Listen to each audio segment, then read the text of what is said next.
Somewhere in the Metropolitan Museum of Art in New York, there is a photograph of a woman staring at you. She is holding a small oval frame up to her eye, and her gaze through it is steady, unblinking, and utterly in control.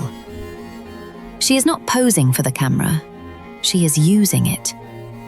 And the difference, that very specific, very deliberate difference, is the key to understanding one of the most extraordinary women who ever lived. Her name was Virginia Oldoini.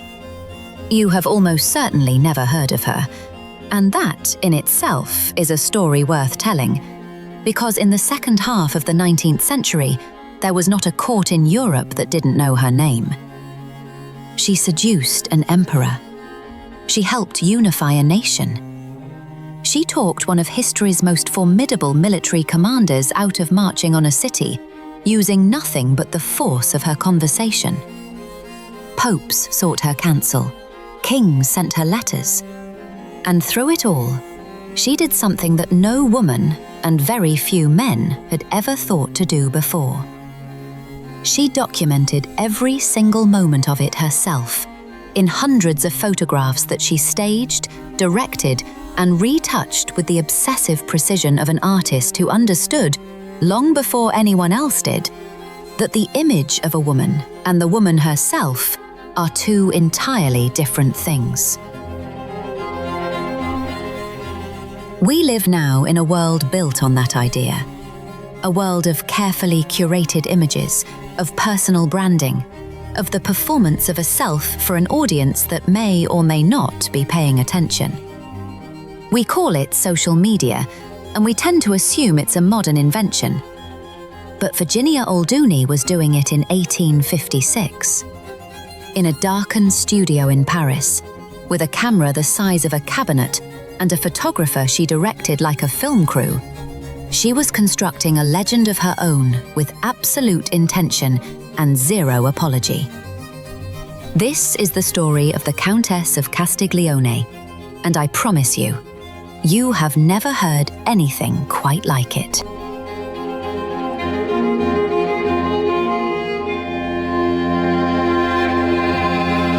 She was born in Florence in 1837, and even her full name felt like a declaration of intent. Virginia Elisabetta Luisa Carlotta Antonietta Teresa Maria Oldoini. Her father was a marquis, a diplomat, a man of the world who was largely absent from her life. Her mother was disabled and withdrew from family life early. And so Virginia was raised by her grandfather, a distinguished jurist, in what her biographer later called a perfectly authentic palace, coddled and celebrated and told from her earliest years that she was remarkable. By the time she was 12, she was already receiving marriage proposals. By 17, her family had accepted one of them from Francesco Verassis, the Count of Castiglione, a man 12 years her senior who was devoted to her in a way she never came close to returning. She took his title, bore him a son, Giorgio, whom she would love with a fierce, uncomplicated tenderness that seems startling in a woman otherwise so cool and so calculated. And then she moved on, because a larger stage was calling, and a very powerful man had decided she was exactly the right person to stand on it. That man was her cousin, Camillo Cavour, the Prime Minister of Sardinia and one of the great political architects of the 19th century. Cavour had a problem. Italy, as a unified nation, did not yet exist. The peninsula was a patchwork of kingdoms and city-states, most of them under Austrian rule, and to drive the Austrians out, Cavour needed French military support. He needed Napoleon III, Emperor of France, notoriously susceptible to beautiful women, and married to a pious, chilly empress who had long since stopped sharing his bed. Cavour looked at his young cousin, already considered the most beautiful woman in Italy, already possessed of a sharp intelligence and an instinct for power, and he made a decision that would change the course of European history. He sent her to Paris. His instructions to her, recorded in the documents of the time, were magnificently blunt. Succeed by whatever means you wish, but succeed.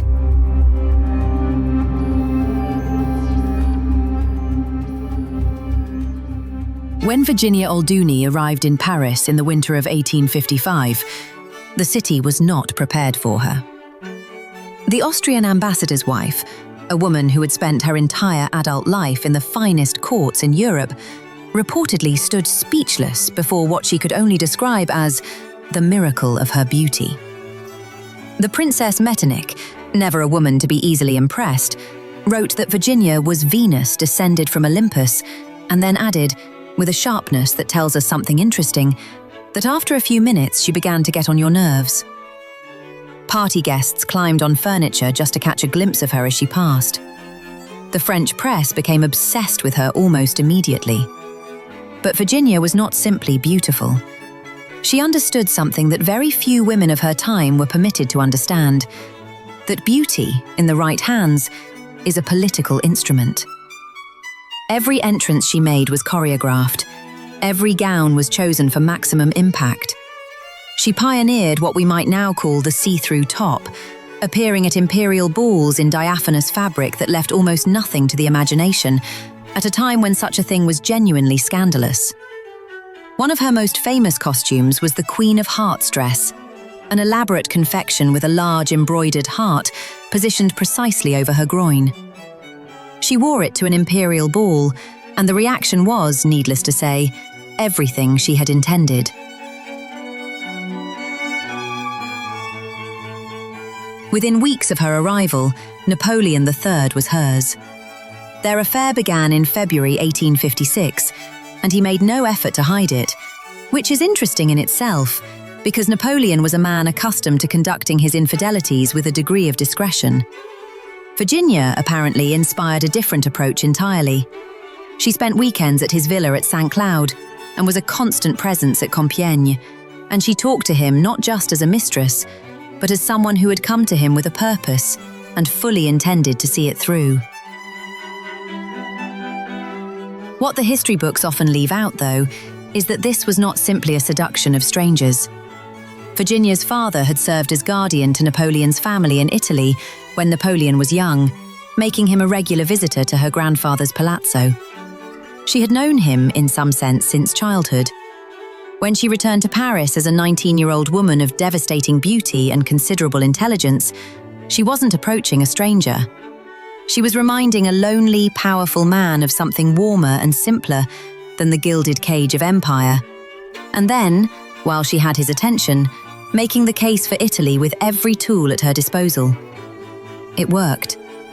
4 years after their affair ended, the Kingdom of Italy was proclaimed a unified nation for the first time in modern history.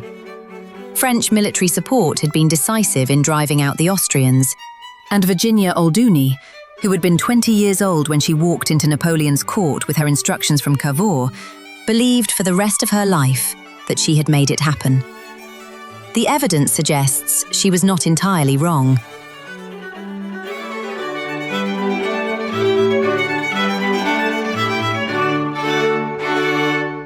In 1856, the same year her affair with Napoleon began, Virginia Oldoini walked into the Paris studio of photographers Mayer and Pearson, and she began one of the most remarkable artistic projects of the 19th century. Over the next 4 decades, she would commission hundreds of photographic portraits of herself, making her one of the most photographed individuals of her entire era. But the number of photographs, extraordinary as it is not the point. The point is how she made them. She did not simply sit for a photographer. She was the photographer, in every sense that mattered. She arrived at the studio with precise instructions about lighting, composition, and costume. When the result displeased her, she repositioned the camera herself. She used the hand-painting techniques available at the time to retouch images she found unflattering, softening angles, deepening shadows, and perfecting the version of herself she wanted the world to see. She was, in essence, airbrushing her own photographs a century before the word existed. and she directed the whole operation with the focused, demanding intensity of someone who understood that what she was creating was not vanity. It was art. It was a record. It was power. The images themselves are extraordinary and deeply, fascinatingly strange. She had herself photographed as a frowning nun, as Medea holding a knife, as Lady Macbeth sleepwalking through a darkened room, as a drowned virgin, as a courtesan lifting her skirts to display her famous legs, as a corpse laid out in a coffin. She posed as Anne Boleyn, as Goya's Maya. She appeared as characters from novels, operas, and mythology, and then as herself, haughty, luminous, and completely in command of whatever room or frame she occupied. She was playing, with a kind of obsessive seriousness, with the question of what a woman could be, what she could become, what she could make the world see when she was the one choosing the image. One particular photograph from this period has never quite lost its power to unsettle. Her estranged husband, the long-suffering Count, who had watched her spend something in the region of 2 million francs, largely on clothes and jewellery, until she had effectively bankrupted him, decided at some point to seek custody of their son Giorgio. He cited her extravagant lifestyle as evidence of bad mothering. Virginia's response was swift, quiet, and absolute. She sent him a photograph in the post. It showed her beautifully dressed, perfectly composed, every inch the Grand Countess, and holding, half concealed in the folds of her gown, a knife. He dropped the custody claim immediately. She never had to write a single word. What Virginia Oldoini understood, in that darkened Paris studio, was something that the world of art and commerce and culture would spend the next 150 years slowly catching up with. That controlling your own image is a form of authority that cannot be confiscated or revoked. Husbands could leave, emperors could tire of you, governments could ignore your contributions. But the photographs, the hundreds of carefully constructed, meticulously directed photographs, those were hers. Those could not be taken away. The photographers Man Ray, Cindy Sherman, and Nan Goldin would all later be celebrated as pioneers of self-portraiture.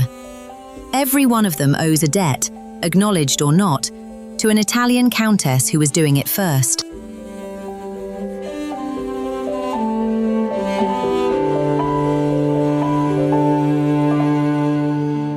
The affair with Napoleon ended in 1857, when Virginia was 20 years old.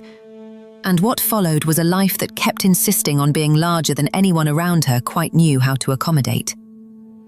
She returned briefly to Italy, then settled in Passy, Paris, and later in an apartment on the Place Vendôme. For years, she remained a figure of genuine consequence. Popes sought her company. Hereditary royalty numbered among her friends.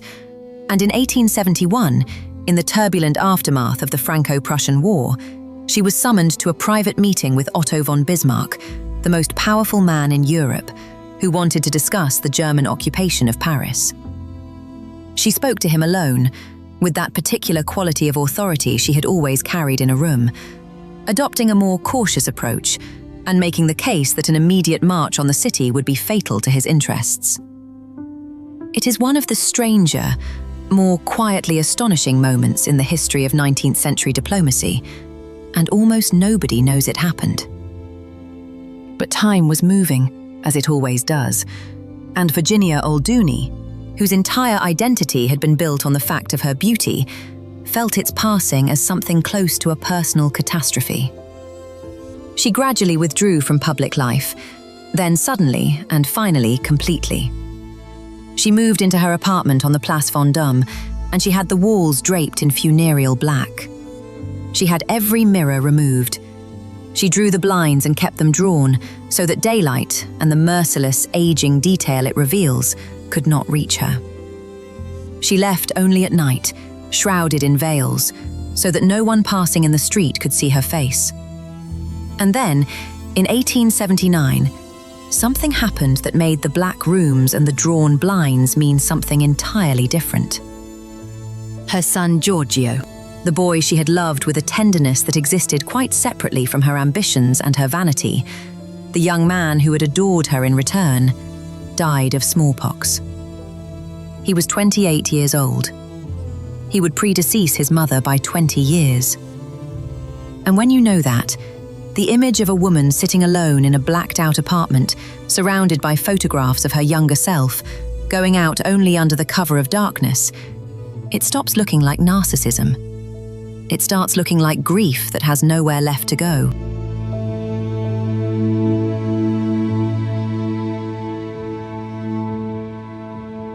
In the 1890s, Virginia returned to Pierre-Louis Pierson, the photographer she had worked with for nearly 40 years, and began commissioning images again after a long hiatus. These final photographs are among the most haunting things she ever produced, though not in the way she intended. The obsessive precision that had governed every earlier image is gone. The woman who once repositioned cameras with exacting, imperious care now seems to have lost her grip on the gap between what she imagines and what the lens records.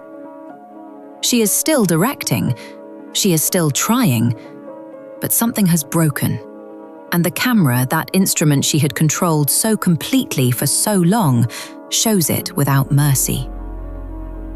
She had a plan for all of it, even then. She wanted to mount a complete retrospective of her photographic archive at the Paris Exposition Universelle in 1900. A vast, definitive exhibition of her life's work, which she intended to call, with a defiance that is almost unbearable in retrospect, the most beautiful woman of the century. She died on the 28th of November, 1899, 1 year before the exhibition was to open. The retrospective never happened. After her death, the Italian government dispatched a team to her apartment before releasing the estate to her heirs.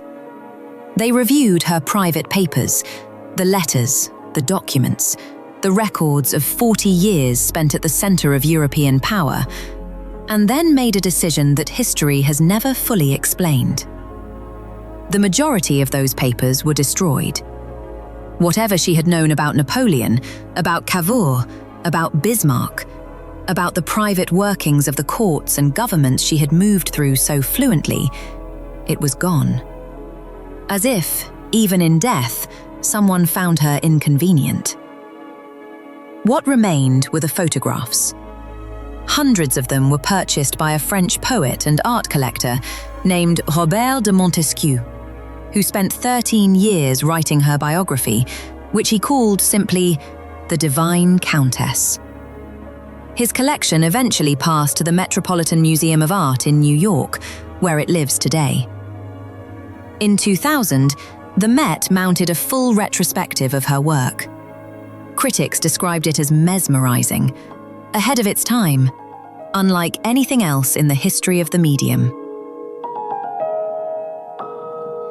There is something almost perfectly circular about the fact that the woman who understood, before almost anyone, the power of controlling your own image, ended up with her image outlasting everything else. The affair with Napoleon is now a footnote. The unification of Italy is a chapter in a textbook. The meeting with Bismarck is a curiosity that historians occasionally unearth and then misplace again. But the photographs endure. They endure because they are extraordinary works of art, and because they carry within them something that is recognizably, uncomfortably modern. A woman looking at the world through a frame of her own making and daring it to look back. Virginia Oldoini never had the exhibition she wanted. She never got the recognition she believed, with complete justification, that she had earned. She died alone in a black-draped apartment, surrounded by images of herself at the height of her beauty and power, with the mirrors turned to the wall. But here, in this video, more than 120 years after her death, you have just spent the time learning her name. And somewhere in the Metropolitan Museum, in a room full of light that she would have both loved and hated, she is still staring through that oval frame, steady, unblinking, entirely in control. I think she would consider that a reasonable outcome. If her story has stayed with you, and I suspect it will, there are more like it. Women who shaped the world, who held more power than history admits, and who were quietly set aside when it was no longer convenient to acknowledge what they had done. That's what this channel exists to do. Find them, tell their stories properly, and make sure that this time they aren't forgotten. If that sounds like something you want more of, subscribe, and I'll see you in the next one.